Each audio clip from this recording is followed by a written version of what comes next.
Imagine you are sealed inside a steel structure roughly the length of 3 football fields, moving at speed through open ocean, completely out of sight of land, carrying more than 5,000 human beings who have no access to the internet, no ability to call home freely, no bank branch, no grocery store, no emergency room outside the one built into the hull, no external power grid, and no option to stop and restock when something runs low. Now imagine that every single one of those 5,000 people needs to breathe, and that the air they are breathing is not the unmanaged atmosphere you walked through this morning. It is engineered. Every cubic meter of it is monitored, filtered, circulated, chemically analyzed, mechanically regulated, and conditionally treated before it reaches human lungs. The question you should be asking is not how an aircraft carrier fights. The question is how it breathes, because if it stops breathing correctly, nothing else it does matters at all. The first thing most people never think about when they picture an aircraft carrier is volume. Not the volume of weapons, not the volume of aircraft, the volume of enclosed, inhabited space. A Nimitz-class or Gerald R. Ford-class carrier contains somewhere in the range of 6 million cubic feet of internal habitable volume. It is not a ship in the way most people conceptualize ships. It is a building that happens to float, and buildings of that scale, filled with that density of human occupation, generate environmental conditions that would be catastrophic if left unmanaged. Each person exhales roughly 200 cubic centimeters of carbon dioxide with every breath. Across 5,000 people over 24 hours, the accumulated respiratory output of the crew alone would render the internal atmosphere lethally toxic inside hours if the ventilation architecture were not continuously removing and replacing that air with engineered precision. This is the first constraint the ship cannot ignore. Air is not a resource you restock from outside. It is a resource you must perpetually manufacture from conditions that are themselves constantly shifting based on where the ship is, what the crew is doing, how many jet engines are running on the flight deck above, and whether any compartment below has been sealed for security or damage control. The ventilation system aboard a carrier of this class is not a single system. That framing is the first place civilian logic breaks down. It is a network of interlocking subsystems, each responsible for a discrete zone of the ship, each operating under its own pressure parameters, each capable of being isolated from the whole without collapsing the whole. There are hundreds of fans distributed across the vessel, ranging from massive axial units moving thousands of cubic feet per minute through primary passageways down to smaller recirculation units serving individual compartments. The ductwork, if laid end to end, would stretch for miles. The system is deliberately segmented because a carrier must be able to sustain a catastrophic event in one section and continue functioning in all others. If a fire breaks out in a lower machinery space, the ventilation serving that compartment must be shut down immediately to prevent the system from acting as a bellows, feeding oxygen to a fire that could spread through the hull. The same duct network that keeps people alive in normal operation becomes a liability in emergency conditions, which means the system must know at all times exactly what is happening in every zone it touches. This is where the system becomes something more than mechanical. It becomes a sensing organism. Distributed throughout the ship are gas detectors calibrated to register deviations in atmospheric composition at levels well below what a human nose could detect. Carbon dioxide accumulation is monitored continuously because it rises subtly and dangerously in spaces with restricted airflow and high occupancy, particularly in berthing areas where several hundred sailors sleep in racks stacked 3 high in rooms designed for efficiency rather than comfort.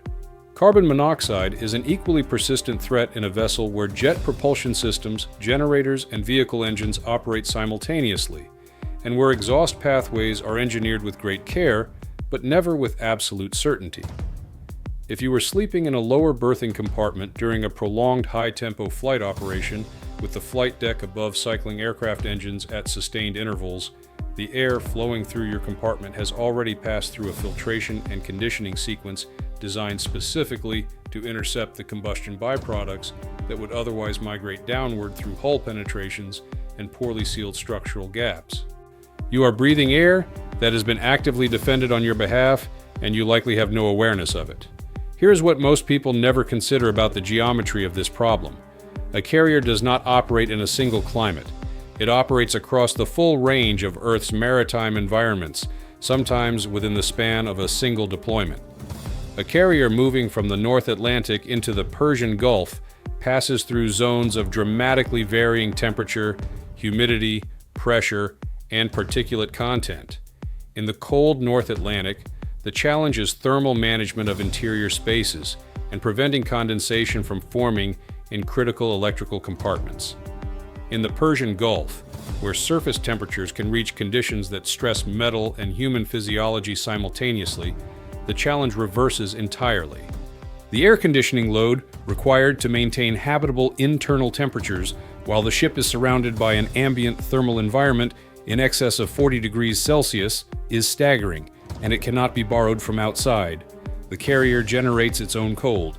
It generates its own heat. It manages its own atmospheric pressure differentials between areas of the ship that are below the waterline, at the waterline, and above it, all of which interact with external conditions in different ways. The system must adapt continuously, and when it fails to adapt quickly enough, the consequences begin with discomfort and escalate towards something more serious than that. Humidity is where the human body begins to register the failure of atmospheric management before any instrument alerts the crew. In the tropics, without aggressive dehumidification, the internal spaces of a ship this size would accumulate moisture at a rate that would begin degrading electronics within days, promote mold growth in soft materials within weeks, and create a physiological burden on every person living and working inside the hull. The human body regulates its own temperature through perspiration, and perspiration works only when the surrounding air is capable of absorbing moisture. In a saturated atmosphere, that mechanism collapses, and the thermal stress on crew members performing physical labor in confined machinery spaces becomes medically significant. The carrier runs large-scale dehumidification systems in parallel with its cooling systems, and both are powered by the same nuclear plants that propel the ship, which creates an integrated dependency chain that has no external backup.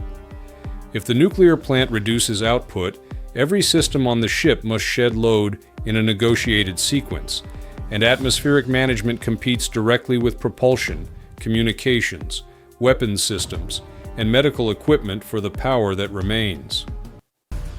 The prioritization of that load-shedding sequence is one of the most consequential engineering decisions embedded in the ship's design, and it is made by systems, not by individual crew members reacting in the moment. But this creates a new vulnerability that the ship's designers understood from the very beginning. The air that is being managed is not only the air inside habitable spaces. It is the air inside every enclosed system on the ship that contains a human, a combustion process, or a sensitive electronic assembly. The aviation fuel system, running through multiple levels of the hull, exists in compartments that require careful atmospheric control to prevent the accumulation of vapor concentrations that could reach explosive thresholds. Aviation fuel releases hydrocarbon vapors at a rate that varies with temperature, and aboard a carrier, aviation fuel is stored in enormous quantities and moved continuously through piping systems that are always under some level of mechanical stress from the ship's movement through the ocean. The ventilation of aviation fuel spaces is deliberately separated from the main air handling system, uses explosion-proof mechanical components, and maintains forced negative pressure to ensure that vapors move outward toward controlled exhaust points rather than migrating into adjacent inhabited spaces. If that negative pressure fails during a period of active fueling operations, the exposure risk to the crew working in adjacent passageways is not theoretical. It is a specific, calculable, documented hazard that the system was built to eliminate, and its elimination requires continuous powered operation of dedicated fans that have no natural backup except the emergency electrical systems that the ship also generates internally. This is where the pressure intensifies.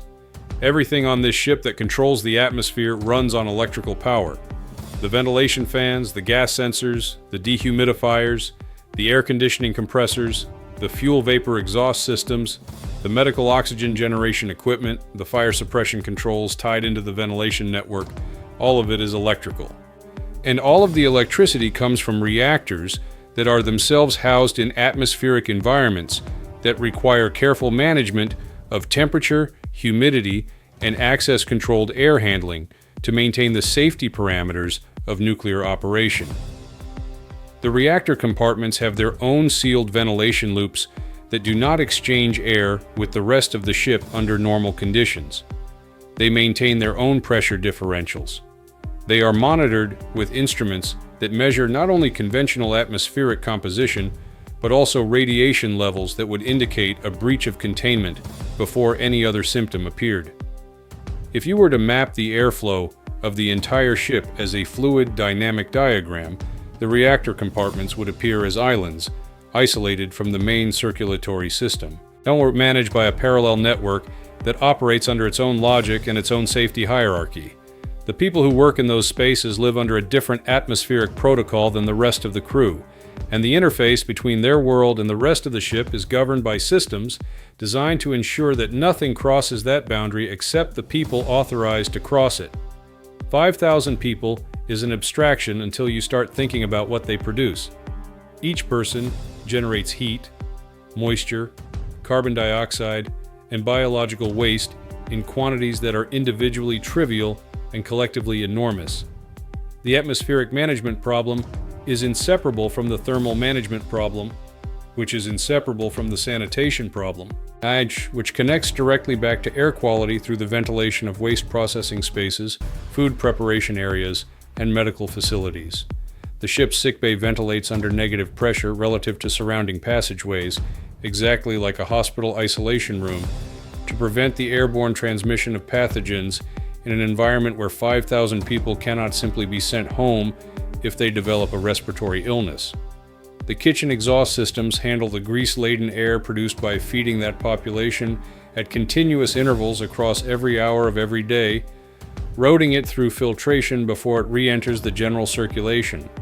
The laundry facilities, the workshops, the paint lockers, the battery rooms where hydrogen accumulates as a natural byproduct of charging cycles. Every one of these spaces has its own atmospheric management requirement, and every one of them connects back to the same integrated system that has no margin for a sustained failure. Now picture what happens when it begins to fail. Not catastrophically. Not in a way that triggers alarms and emergency responses, but in the subtle, cumulative way that complex systems often fail first. A sensor in a berthing compartment begins reading slightly low on airflow because a duct damper has partially seized in a near-closed position. The crew in that compartment begins experiencing elevated carbon dioxide levels during the overnight hours when they are least likely to notice anything other than a vague sense of fatigue and difficulty concentrating in an environment where cognitive performance is already being pressed by irregular sleep schedules, high-tempo operations, and the psychological weight of extended isolation at sea. A 2 or 3% elevation in ambient carbon dioxide is not a crisis that announces itself. It is a background condition that erodes the margin of human performance at exactly the moments when that margin is most needed. The maintenance technician responsible for that section of ductwork is simultaneously responsible for 40 other points of inspection across a ventilation network that spans multiple decks and hundreds of thousands of square feet. The system is monitored, but monitoring is only as reliable as the calibration of the instruments and the availability of the personnel to respond to what those instruments report. The carrier does not have the luxury of calling a contractor. It has the people who are already there, working within a logistical reality that has no external supplement. What makes this system genuinely remarkable is not any single component. It is the design philosophy embedded in the way the components relate to each other. The ship is designed to sustain damage and continue operating, which means the atmospheric management system is designed to sustain partial failure and continue providing baseline life support. Redundancy is built into fan systems, control pathways, power feeds, and sensor networks in a way that reflects a fundamental engineering conviction. No single point of failure should be permitted to propagate into a life-threatening atmospheric event. The ship can lose individual fans and redistribute airflow. It can lose a sensor cluster and rely on portable monitoring equipment carried by damage control teams. It can isolate an entire zone of the ship and maintain life support in all other zones while that zone is addressed. What it cannot do is lose the nuclear power plants that drive all of it, which is why those plants are protected by a depth of redundancy and a culture of maintenance rigor that has no equivalent in civilian infrastructure. The atmospheric management of the ship and the nuclear management of the ship are not separate problems. They are the same problem viewed from different angles, because both ultimately answer the same question: how do you keep 5,000 people alive when the world outside the hull cannot help you do it? The philosophical architecture underneath all of this is one of design self-sufficiency that goes well beyond what any civilian facility has ever been required to achieve. A city on land can always, in the last resort, open a window. It can call for outside air, outside power, outside expertise, outside supply. The carrier has no window to open. It is sealed into its own logic, its own resource envelope, its own atmospheric reality, and it has been designed from the hull up to treat that isolation not as a vulnerability, but as a baseline condition that every system must be capable of surviving indefinitely. The air inside this ship is not borrowed from the ocean around it. It is manufactured, managed, and maintained by systems that themselves exist within the air they are managing, creating a closed loop of engineered interdependence that has been tested over decades and refined through every deployment where something did not work exactly as intended. And there is one more system inside this loop, one more atmospheric problem the ship carries with it, that most people who study carriers never examine closely. It involves the spaces where human judgment under extended atmospheric stress produces outcomes that the ventilation system alone cannot correct. That is where the next layer of this engineering problem begins, and it remains, in many ways, the one the ship has never fully solved.